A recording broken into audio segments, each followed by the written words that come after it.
Tu ne le dis à personne. Mais tu sais que quelque chose s'est éteint en toi. Tu pries, mais tu doutes de ta propre prière. Tu ouvres ta bouche pour prier, mais ton cœur reste silencieux. Dans le secret, tu penses que Dieu ne me donnera jamais ça. Il ne m'exaucera jamais. Tu pries pour les mariages, la santé, le travail, les succès. Autant de choses que possible, autant d'histoires que possible que tu pries. Mais en réalité, ce n'est pas une foi vivante.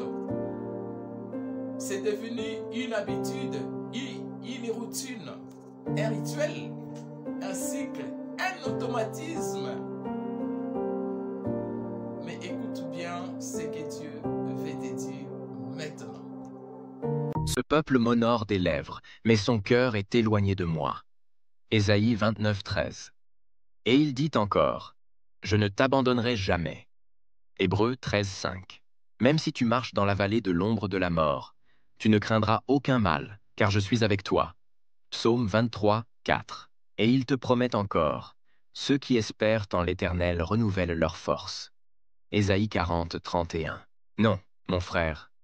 Non, ma sœur. Ce que tu vis n'est pas ta fin. C'est le commencement d'un réveil. Ta foi n'est pas morte. Elle dort. Et aujourd'hui, comme Jésus l'a dit dans Luc 8, 52, elle n'est pas morte. Elle dort. Non, mon frère, non, ma sœur, ta foi n'est pas morte. Elle dort. Et aujourd'hui, Jésus-Christ est venu pour la réveiller. Il t'appelle, il t'aime. Et il veut raviver ce feu en toi de maintenant. Pas demain, maintenant, aujourd'hui. C'est que tu vas attendre aujourd'hui. Mais bouleverser ta vision des choses. Mais avant tout, voici l'intro de la chaîne et réveille-toi. Tu veux changer ta vie? Sortir de la médiocrité? Reprendre ta destinée? Alors, réveille-toi. Tu viens peut-être de reconnaître dans ce que je viens de dire. Tu sens que ta foi affaiblit. Tu n'es plus comme avant. Tu ne crois plus comme avant. Tu doutes. Mais pourquoi tu doutes? Comment en est-on arrivé là? Et surtout, comment retrouver une foi vivante, brillante, puissante? Autant de questions que nous pouvons nous poser. Avant d'entrer dans le vif du sujet, laisse-moi te dire ce que nous allons voir ensemble. Premièrement, ça dit qu'est-ce qu'est la vraie foi? 2, comment elle se perd? 3, comment la retrouver? 4, les leçons de vie à en tirer. Et 5, des orientations concrètes pour rallumer ta foi. Au total, 5 points que nous allons exploiter ensemble. 5 clés essentielles. La foi, la perte, le retour, les leçons, la direction. Au total, 5 points que nous allons exploiter. Mais avant tout ça, prenons un instant pour répondre à une question cruciale. Quelle est cette question cruciale? qu'est-ce qu'est la vraie foi? La définition de la foi, la vraie foi, c'est quoi? Voici la réponse à cette question. La foi, c'est croire en Dieu, même si on ne le voit pas. Tu ne l'as jamais vu, tu n'as jamais vu Dieu. Mais moi aussi, je n'ai jamais vu Dieu.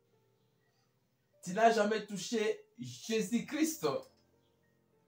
Et pourtant, tu crois que Dieu existe. Ça, c'est la foi. C'est ça la foi d'une manière brève. Mais nous allons exploiter également les Écritures saintes. Dans Hébreux 11:1, qui dit ceci: la foi est une ferme assurance des choses qu'on espère, une démonstration de celles qu'on ne voit pas. C'est une belle définition, c'est beau, c'est profond, mais ça peut sembler abstrait. Alors, voici des exemples puissants, des histoires qui sont réelles. Des gens comme toi, comme moi, qui ont vécu la foi. Premier Noé. La foi qui bâtit dans l'invisible Noé a construit une arche, dans un monde où il n'avait jamais plu. Les gens le prenaient pour un fou. Mais Noé a obéi, juste parce que Dieu l'avait dit. Hébreux 11:7. Par la foi, Noé construisit une arche pour sauver sa famille. Leçon de vie. Obéis, même quand personne ne te comprend. Application. Même si le monde rit de ta vision, bâtis ce que Dieu t'a montré. Une vision divine ne se voit pas avec les yeux. Elle se prouve par l'obéissance. 1 Samuel 15:22. L'obéissance vaut mieux que les sacrifices. 2. Abraham. La foi qui marche sans GPS. Dieu lui dit: quitte ton pays, ta famille, ta maison, et va vers l'inconnu. Mais Abraham ne reçoit ni carte, ni destination. Hébreux 11:8. Par la foi, Abraham obéit et partit sans savoir où il allait. Romains 90:21. Il fut pleinement convaincu que ce que Dieu promet, il peut aussi l'accomplir. Leçon de vie. Dieu ne donne pas toujours les détails, mais il attend ton premier pas. Application. Tu n'as pas besoin de tout comprendre pour commencer. Si Dieu dit « va, lève-toi », c'est en marchant que les portes s'ouvrent. 3e Sarah. La foi qui défie l'impossible. À 90 ans, Sarah tombe enceinte. C'est médicalement impossible. Mais Dieu l'a rendu possible. Hébreux 11:11. Par la foi, elle reçut la force d'avoir un enfant, car elle crut à la fidélité de Dieu. Leçon de vie. Quand Dieu parle, ton âge ne compte plus. Le calendrier du ciel n'obéit pas à l'horloge des hommes. Application. Même si ton passé te condamne, même si les médecins t'abandonnent, si Dieu a parlé, il le fera. Ne doute pas. Crois. 4. La femme au flux de sang. La foi silencieuse mais puissante. 12 ans de maladie. 12 ans de rejet. 12 ans de honte. Elle ne crie pas. Elle ne supplie pas. Elle avance. Et touche juste un coin du vêtement de Jésus. Marc 5:34. Ma fille, ta foi t'a sauvée. Va en paix. Leçon de vie. Quand ta foi est plus forte que ta honte, ton miracle devient plus fort que ta douleur. Application.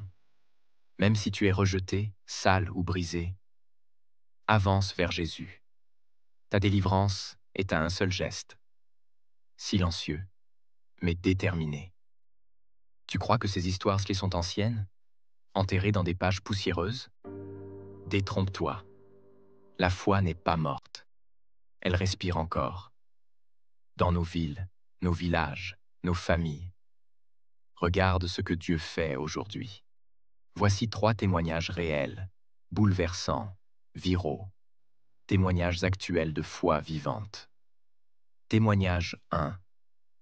En 2022, au Kenya, un jeune agriculteur à Nakuru, sans financement, entend une parole prophétique. Tu seras une source de vie dans cette terre sèche. Il lance une ferme verticale dans le désert. Aujourd'hui, plus de 200 familles sont nourries grâce à sa foi. Source: Farming Systems Kenya. Plus d'infos en description. Témoignage 2. En 2023, une jeune Sud-Africaine quitte un job confortable pour ouvrir un orphelinat à Mzuzu, Malawi. En un an, 30 enfants hébergés. Une école montée dans un container. Tout est né d'une vision reçue en prière. Source: Tusayiwe Mkondia, reconnu par l'ambassade US. Plus d'infos en description. Témoignage 3. En 2020, à Lilongwe, une femme appelée Madame. London, 54 ans. 10 ans d'infertilité. Cancer du col de l'utérus. Diabète. Lors d'un service de prière, elle reçoit la guérison. Moins d'1 an plus tard, elle donne naissance à une fille. Source: témoignage rapporté dans plusieurs réunions spirituelles à Lilongwe. Résumé final. Et toi, où en est ta foi aujourd'hui? Est-elle en marche ou à l'arrêt? La vraie foi, ce n'est pas une belle pensée. C'est une décision, un pas, une obéissance. Noé a bâti dans le désert. Abraham a marché sans savoir où. Sarah a cru à l'impossible. Une femme brisée a touché le ciel en silence. La foi, c'est un mouvement. Même petit, même tremblant. C'est Dieu qui voit ton pas et qui agit. Alors, commence. Et toi, quelle est ta foi aujourd'hui? Est-elle en marche ou arrêtée? Écoute, ceci. La foi, ce n'est pas juste croire. La foi, c'est agir.